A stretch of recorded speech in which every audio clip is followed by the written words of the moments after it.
పంచతంత్ర కథలు. ఈరోజు మనం మిత్రభేదంలోని కోతి వడ్రంగుల కథ విందామా? సింహం భయపడుతూ ఉండటం చూసిన మంత్రి కొడుకులు అయిన ఆ రెండు నక్కలు ఇలా మాట్లాడుకుంటూ ఉన్నాయి. ఆయన మంచి చెడులు చూడాల్సిన పని మనది కాదు కదా. దారిని పోయిన శనిని ఎవరైనా తెచ్చి తలపై పెట్టుకుంటారా? అక్కడక్కడ దొరికే ఆహారం కడుపు నిండా తిని హాయిగా పడి ఉండక మనకెందుకు వచ్చిన గొడవ? పిలువని పేరంటానికి పోగునేయకూడదు. పోయినచో చెక్క ముక్క తగిలి కోతి ఎలా చచ్చిపోయిందో ఆ కథ జాగ్రత్తగా చెప్తాను విను అంటూ అన్న కోతి తమ్ముడు కోతితో చెప్పడం ప్రారంభించింది. ఒక ఊళ్ళో ఒక పెద్ద మర్రి చెట్టు ఉంది. ఆ చెట్టు మీద చాలా కోతులున్నాయి. ఆ చెట్టు కింద కొందరు వడ్రంగులు చెట్టు దూలం కోస్తూ ఉన్నారు. అది సులభంగా చీలాలని రంపం కూడా బాగా ఆడిస్తూ ఉన్నారు. వారు కోసిన భాగంలో ఒక కర్రను మేకును చెక్కి రెండు చీలిక మధ్యలో దాన్ని ఉంచారు. అలా పెట్టడం వల్ల వాళ్ళు ఆ చెట్టు దూలాన్ని ఎక్కువ త్వరగా కొయ్యవచ్చు అని పెట్టారు. ఆ చెట్టు పైన ఉన్న ఒక కోతి మధ్య మధ్యలో ఆ వడ్రంగులని చాలా ఇబ్బంది పెడుతూ ఉంది. వాళ్ళు భరించలేక ఇక తప్పేది లేక ఆ కోతి గురించి పట్టించుకోవడం మానేసి వారి పని వాళ్ళు చూసుకుంటూ ఉన్నారు. ఆ వడ్రంగి వాళ్ళు మధ్యాహ్నం కాగానే వారు అన్నం తినటానికి పక్కకు వెళ్ళిపోయారు. వారటు వెళ్ళగానే ఆ పైన ఉన్న కోతి చెట్టు కిందకి దిగి వారి వస్తువులన్నీ కలబెట్టి కిల్లా చెదురు చేసేసింది. ఇక అన్నీ చేసినాక కూడా దాని తృప్తి తీరలేదు. ఆ వడ్రంగులు వదిలి వెళ్ళిన ఆ దూలం మీదకి వెక్కి కూర్చుంది. దూలం చీలికలలో ఒక కాలు పెట్టి బయట మరొక కాలు పెట్టి వడ్రంగుల పనిని పాడు చేయాలి అనుకుని ఆ వడ్రంగులు దానికి పెట్టిన రెండు చీలికల మధ్య మేకుని గట్టిగా లాగటానికి ప్రయత్నించింది. బాగా ఎగిరింది, డాన్సులు వేసింది. కొంతసేపటికి అలా డాన్స్ వేస్తూ ఆ రెండు చీలికల మధ్య ఉన్న మేకు ఊడిపోయింది. ఒక్కసారిగా ఆ దూలానికి ఉన్న మేకు ఊడిపోవటం వలన దాని కాలు ఆ రెండు చీలికల మధ్యలోకి వెళ్ళిపోయి దూలం ఒక్కసారిగా దగ్గరికి అయింది. ఇక ఆ రెండు కర్రల మధ్యలో ఇరుక్కున్న కోతి కాలు బయటికి లాగాలని చాలా ప్రయత్నించింది. లవ్వోదిగోమనింది, ఏడ్చింది, గగ్గోలు పెట్టింది. కానీ లాభం లేకపోయింది. అది లబలబా మొత్తుకుంటూ ఎంతగానో కాలు నుండి రక్తం కారిపోయింది.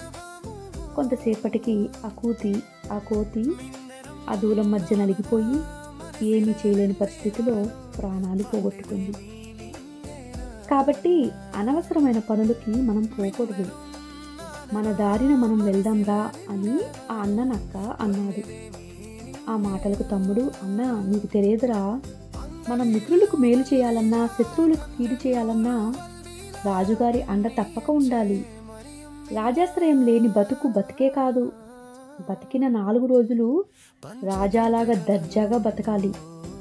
మంచి చెడు తెలుసుకోలేని వాడు పశువులతో సమానం కదా అని చెప్తూ ఉంటే తమ్ముడు మాటలను మధ్యలోనే ఆపేసి, అన్నయ్య చాలు నీ మాటలు ఆపేసాయి.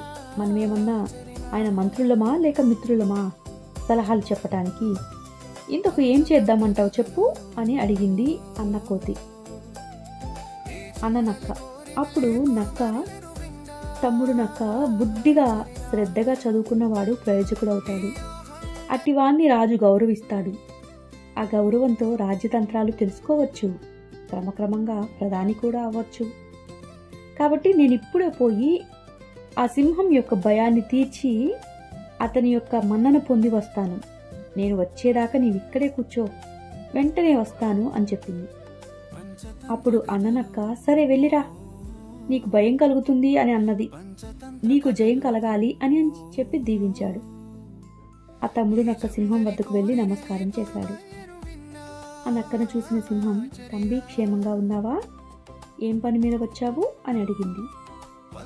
అప్పుడు తమ్ముడు నక్క, ప్రభు, తమ దయ వల్ల నేను క్షేమంగానే ఉన్నాను. అలా వెళ్తూ తమరేదో భయభ్రాంతులుగా ఉండి విచారిస్తూ ఉంటే కనుక్కొని వెళ్దామని వచ్చాను. తమ వంటి పరాక్రమవంతులను భయపెట్టిన విజయం ఏమిటో సెలవివ్వండి అని అడిగింది. అప్పుడు ఆ రాజసింహం, తన మంత్రి చిన్న కొడుకు, ఏం లేదోయ్, దప్పిక అయ్యింది, ఆ మడుగు వద్ద నీళ్లు తాగుదామని బయలుదేరాను. అప్పుడే ఒక్కసారిగా పిడుగుపాటుగా ఏదో శబ్దం వినిపించింది. నీవు కూడా వినే ఉంటావు కదా. ఇంతకుముందే అడవంతా దద్దరిల్లేలాగా జంతువులు గుండెలు పగిలే విధంగా ఒక అరుపు వినిపించింది కదా, దాని గురించి ఆలోచిస్తున్నాను అని అన్నాడు. అదా సంగతి ప్రభు, నేనిప్పుడే వెళ్ళి ఆ శబ్దం చేసింది ఎవరో చూసి వచ్చి తమకు విన్నవిస్తాను. పిట్ట కొంచెం కూతగనం అంటారు కదా, చిన్న జంతువైనా పెద్ద నోరు ఉండవచ్చు. అదేదో పెద్ద జంతువైతే మృగాలన్నీ పరిగెత్తి తమ వద్దకు వచ్చేవి కదా. చప్పుడు విని భయపడినా నిదానించి నిజానిజాలు తెలుసుకోగలగటం బుద్ధిమంతుల లక్షణం కదా.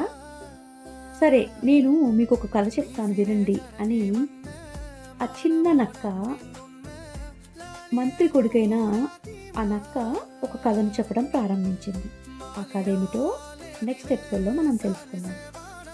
ఈరోజు మనం ఈ నక్క సింహం దగ్గరికి వెళ్ళి ఆ జంతువు గురించి చెప్పింది విన్నాం కదా.